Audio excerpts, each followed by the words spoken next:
Family is supposed to mean safety, trust, and unconditional love. It is the one bond we are told can never be broken. But sometimes loyalty to family doesn't protect, it destroys. This is a story of a family whose business was built on loyalty, but whose legacy ended in betrayal and murder. The family was well known in their town, respected for their hard work and success. For generations, they ran a business that provided stability and prosperity, and on the surface, they seemed like the perfect example of unity. To neighbors, they were admired. To employees, they were a symbol of strength. But behind the polished image was a darker truth. Their loyalty wasn't rooted in love.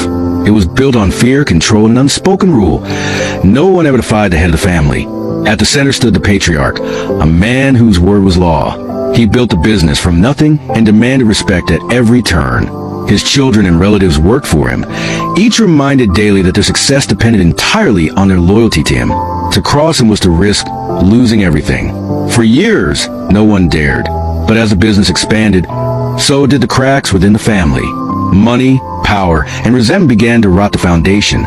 Siblings fought over shares, cousins whispered about corruption, and secrets multiplied behind closed doors. Some family members felt trapped, believing they had no life beyond the business. One in particular reached a breaking point. Tired of the lies, the endless control, and the suffocating rules, they threatened to expose the family's secrets. Every hidden deal, every betrayal, every truth that could bring the empire crashing down. The reaction was immediate. Whispers turned into meetings behind closed doors. To those still loyal, this wasn't simply rebellion. It was betrayal. And in this family, betrayal was the ultimate sin.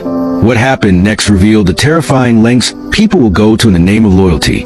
A plan was devised, not to protect the truth, not to heal the rift, but to silence the threat once and for all. The very family that preached unity decided to turn against one of their own. What they called loyalty was nothing more than obedience. And to prove that obedience, blood had to be spilled. The murder shocked the community. Neighbors who once admired the family could hardly believe what had happened. The business that once represented pride and legacy now stood as a symbol of destruction. The police investigation peeled back the layers of secrecy, exposing a family consumed by greed and ruled by fear. It wasn't love that had bound them together all those years. It was control. And when control was threatened, the mask of loyalty slipped, revealing betrayal in its purest form. In the end, the truth came out. The family members who carried out the crime insisted they did it for the greater good, to protect the family's name and everything they had built. But the world saw something different, a family willing to destroy itself in the pursuit of power. The so-called family business became infamous, a chilling reminder that sometimes the very people who claim to protect us can be the ones who bring us down.